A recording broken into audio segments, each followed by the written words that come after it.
Hello guys, कैसे हैं आप? उम्मीद करते हैं आप सब खैरियत से होंगे, खुश होंगे। देखने जा रहे हैं नेक्स्ट पार्ट, तो करते हैं स्टार्ट। क्या समाचार है सुजान सिंह? कब पहुंच रही है बाकी राज्य से? हमने सभी को समझाने की बहुत कोशिश की, पर कोई भी राज्य हमें समर्थन देने को तैयार नहीं। कोई भी अलाउद्दीन को शत्रु बनाना नहीं चाहता। काय करें गोरा सिंह जी? कोई भी नहीं आएगा इसकी हिफाजत के लिए। युद्ध का ऐलान कर दो गोरा सिंह जी।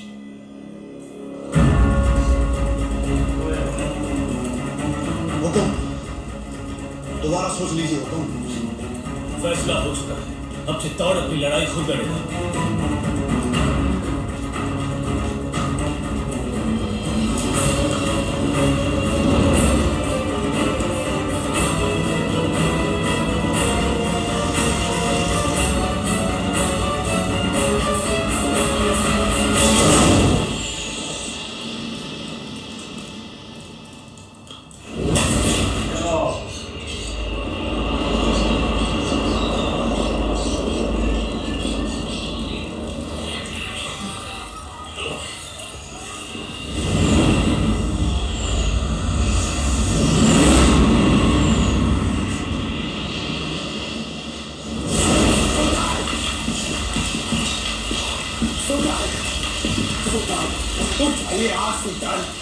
राजपूतों ने सारे खेमे जला दिए।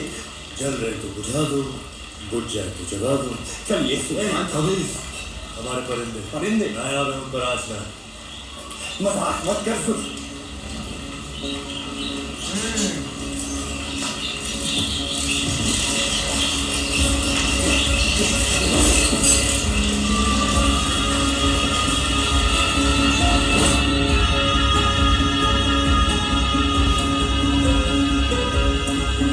ये भी सोच रहा है कि इसके सारे घर में जाने भी चाहिए भी नहीं।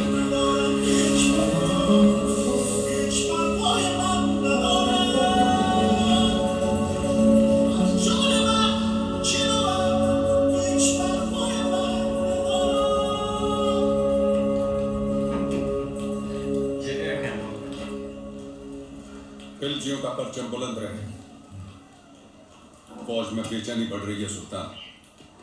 आप तो जानते ही हैं, सारे खेमे, अनाज, साजो सामान सब जलकर खत्म हो चुका है। इन मुश्किल हालात में बिना पानी के फौज बेहाल। आपसे इल्तिजा है हुजूर, आप फौज के साथ एक बार मिल लें। फौज बगावत पर उतर आई है सुल्तान।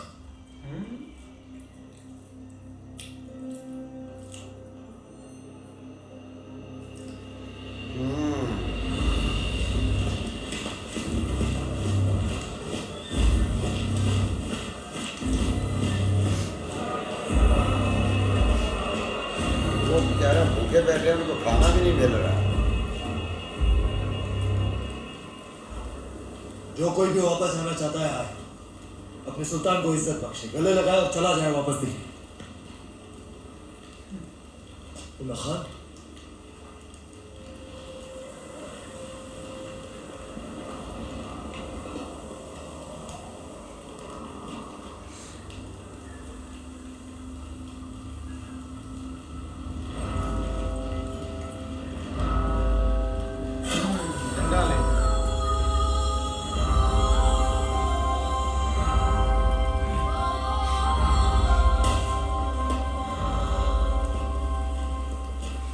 हम खिलजियों ने साथ मिलकर एक ख्वाब देखा था कि एक दिन हमारा परचम सारे जहां पर लहराए। कसम खाई थी कि एक दूसरे का साथ नहीं छोड़ेंगे, चाहे कुछ भी हो जाए। और आज इस मुश्किल तरीन वक्त में आप सब नाउम्मीद होकर वापस जाना चाहते। आपकी करतूतों की वजह से। भूल जाओ उस ख्वाब को।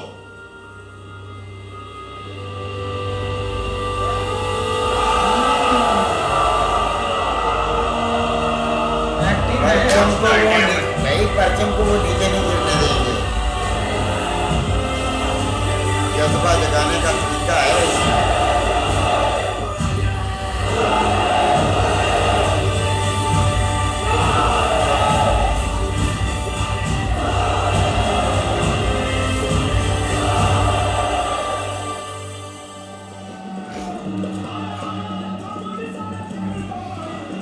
बड़े खुश हो रहे हैं। हम मैंने उनके खेमे चला कोई भी दिए। बधाई। वो आपने भी गोरा सिंह जी, आपने भी। अभी अभी भंडारे से होकर आ रहे हैं, अब कुछ ही दिनों का अनाज बाकी है। बड़ी बात आपके और हमारे बीच ही रहनी चाहिए, हमारे लोगों तक कभी ना पहुंचे। पर अब हमारी मुश्किलें बढ़ती जा रही हैं हुकुम। मुश्किलें तो दुश्मन के लिए भी बढ़ेंगी। जब आसमान आग बरसाएगा, अलाउद्दीन पिघलेगा। बस कुछ ही दिनों की बात। आप चाहे होली खेलें, हम भी छोटी रानी साहब को उनकी पहली होली की बधाई देकर आते हैं। सच्चाई को अनदेखा ना करें हुकुम, बात चिंता रही है। भूल गए आप गोरा सिंह जी, चिंता को तलवार की नोक पे रखे वो राजपूत जो अंगारों पे चले फिर भी मूंछों को ताव दे, वो राजपूत। रेत की नाव लेकर समंदर से शर्त लगाए वो राजपूत, और जिसका सर कटे फिर भी धड़ दुश्मन से लड़ता रहे वो राजपूत। सुल्तान, भाखड़ा गए हैं ये लोग। जहाँ हवा में आपका खौफ होना चाहिए, वहाँ ये रंग उड़ा रहे हैं। रंग तो उड़ेंगे ही चित्तौड़ में। आज होली जो है, लोग एक दूसरे को रंग लगाकर अपना प्रेम प्रकट। और दुश्मन को दोस्त बनाकर गले लगाते हैं। जी हुजूर। तो हम भी जरा खेल लेते हैं दुश्मन के साथ, रंग से या तलवार से। ये मौसम हमारा दुश्मन बन जाए इससे पहले भेज दो किले पर सुलह का सफेद परचम। चित्तौड़ से सुलह? चेहरे से रंग ही उड़ गया ब्रह्मचारी। कुछ नहीं, हम आज ही संदेश। तुम नहीं जाओगे, मलिक कफूर जाएगा। जी आज होली है, कोई हमें भी ना।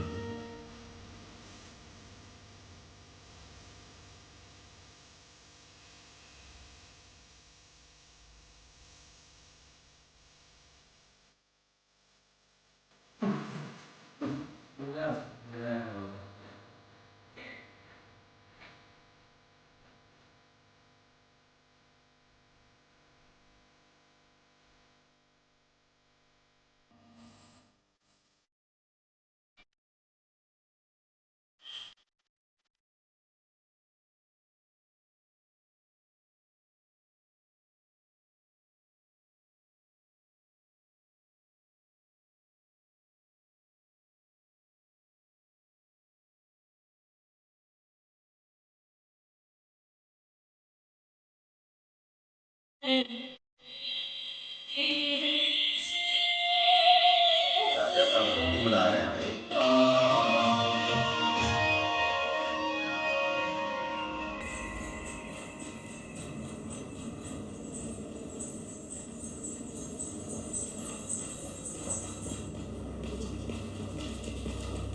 हुकुम, वो देखिए।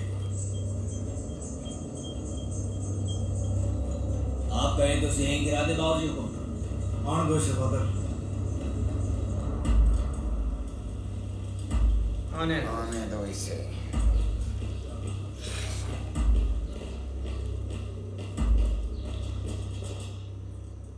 ये मलिक कफूर है हुकुम, अलाउद्दीन रो खास, उसकी बेगम ही समझिए। अरे सही तारुफ करवाया। महारावल रतन सिंह को सुल्तान हिंद का सलाम। समझ चुके हैं हम, मेवात की मगरूर राजपूतों के ना सर झुकते हैं ना तलवारें। हम आपके बुलंद हौसले की दाद देते हैं और आपकी तरफ दोस्ती का हाथ बढ़ाते हैं। दिल्ली वापस लौटने से पहले एक बार आपकी चित्तौड़ की मेहमान नवाजी से रूबरू होना चाहते हैं। हम उम्मीद करते हैं आप हमारे सुलह के पैगाम को कबूल फरमाएंगे।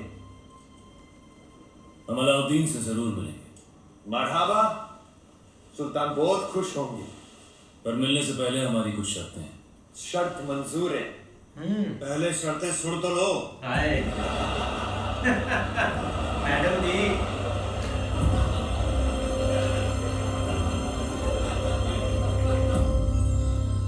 ये सुलह का प्रस्ताव षड्यंत्र भी तो हो सकता है। हो सकता है। तो फिर सुल्तान को गढ़ पे आने का न्योता क्यों दिया? हमने उसके प्रस्ताव को माना भी और ठुकराया भी। वो कैसे? दो शर्तें रखी हैं। पहली कि शाही फौज वापस दिल्ली जाए, और दूसरी कि अगर उसे हमसे मिलना है तो उसे गढ़ पर आना, अकेला, निहत्था।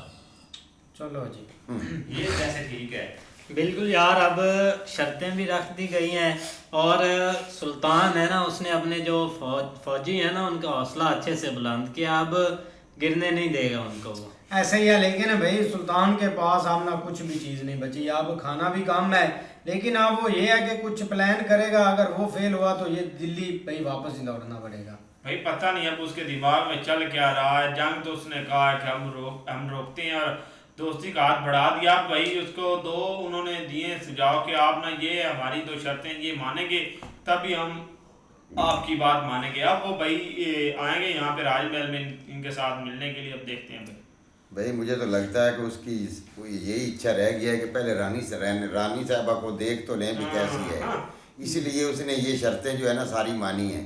लेकिन ये देखें कि भाई उसके जो अपनी सिपाही थे ना, उसने जैसे ही आकर बोला कि भाई हमारे जो सिपाही हैं उनके अंदर बगावत हो गई है, तो उसने कैसे ये देखे कि नाटक किया है कि भाई परचम अपने हाथ में पकड़ कर, और जैसे ही उसको छोड़ा है तो भाई फौज जो है वो उनका जज्बा जाग गया, उसको पता लग गया है कि ये अब कहीं नहीं जाने वाले, इनको 10 दिन भी खाना नहीं मिलेगा, तो ये ठीक है भाई। इस तरह ही फिर जब भाई परचम नीचे गिरने लगा ना, उन्होंने संभाला है ना, तो तब जो भाई बताने वाला था ना कि फौज बगावत पर आ गई है और छोड़कर जाना चाहती है, उसको दिखाया कि ये देखो ये किधरे नहीं भी जाने वाले, ये इधर ही आएंगे। नहीं ऐसे है। लेकिन आप देखो इसमें आगे इसकी क्या तैयारी है। आगे से इन्होंने भाई जो शर्तें रखी है वो एक तरह से लग रहा है कि वो ठीक तो है, लेकिन अब आगे उसका क्या इसके पीछे पर्पज है ये आप देखते हैं आगे। हाँ जी, देखते हैं नेक्स्ट। तब तक के लिए गुड बाय, टेक केयर।